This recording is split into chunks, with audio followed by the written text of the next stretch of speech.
guys, so today I'm going to talk to you about the shoes I wear as a right Hemi and advice on the sort of shoes out there that are good for anyone who has hemiplegia. So I grew up with a splint which was made of plastic, and this meant that I had to wear two different sizes of the same pair of shoe, which was so annoying, but it was the only way I could fit the splint into the shoe. I stopped wearing my splint when I stopped growing. I never really felt self-conscious wearing the splint when I was growing up, as I feel some kids with hemiplegia are now. But I feel like I come from a very different generation where social media wasn't even a thing. And I do really feel for the kids today that have those pressures. So when I was young, I obviously thought that wearing a splint was very annoying in so many ways, but it never went beyond the point of anxiety. I know I'd have one made every year as I was growing up, and I do remember getting a splint that had Barbies on it, and I became so excited about that. I was like a kid getting a new toy at a store.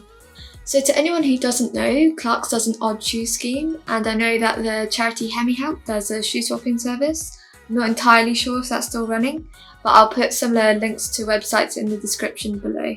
So I became a little more aware of my splint when I became a teenager, but what fixed my insecurity was that I had these black trousers that I wore to school that were tight fitting at the top and would flare at the bottom, and that totally hid my splint, which was amazing.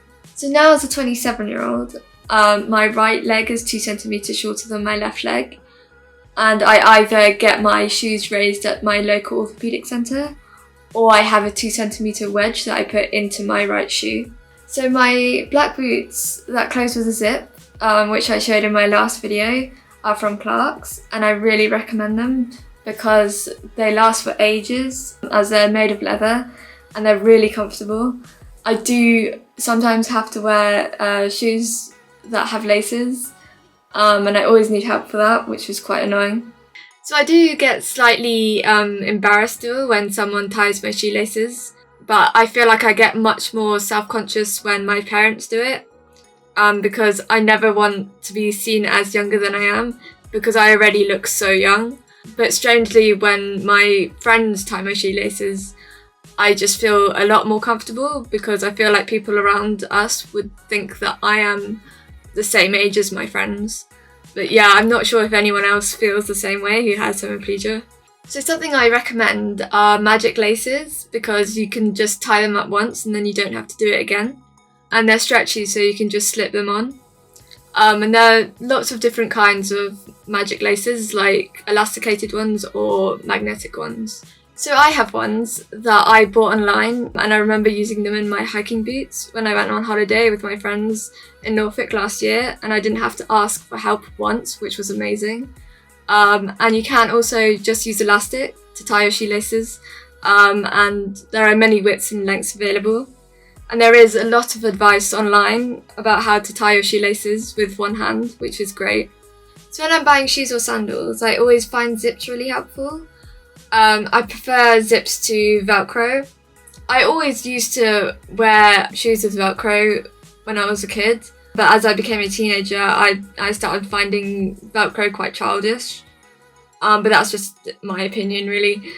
But I think I would suggest Clarks again, and also Next, Shoe Kids, and M&S for both those styles. Sandals are the most irritating thing in the whole world to me, because if they don't hold my heel in place, it constantly slips off.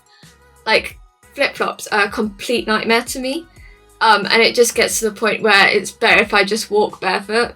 I have recently bought sandals that are open-toed and completely enclose my heel from Asda George, and I can walk totally normally in them, which is great. I did buy a similar pair a few years ago from George, but because they weren't great quality, they only last about a year and a half. I really wish I could find the same style that are made of leather, but it's the most cheapest ones that are the most comfortable.